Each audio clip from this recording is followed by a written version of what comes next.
the breath is the most underrated tool that we all possess.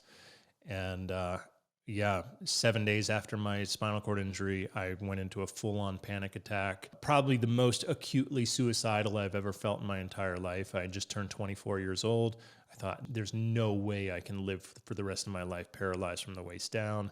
It was definitely acute, lying in a hospital room in the dark, just freaking out. And somehow my intuition guided me to my breath, and it was like a full reset. The breath put me in a space where instantaneously I went from the deepest anxiety in my life to this deeply peaceful, restful space.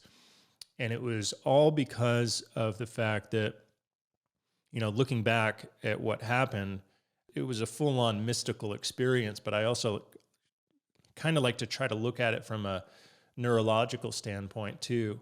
And I think what happened was somehow through the breath work, I was able to completely detach from the default mode network of my brain that is the part of the brain that's telling the story about ourselves constantly, and just become awareness itself. It was very much like a psychedelic experience in a certain respect, because it just broke me free of the story of who I am and who I thought that I needed to be.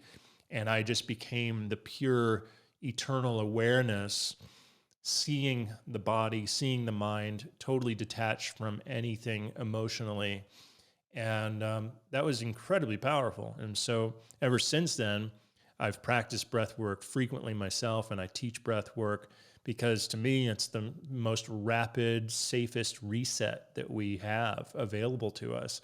And I remember that night just thinking about the irony of the fact that what we're most looking for, what would really, really end our suffering, is literally right under our nose, literally.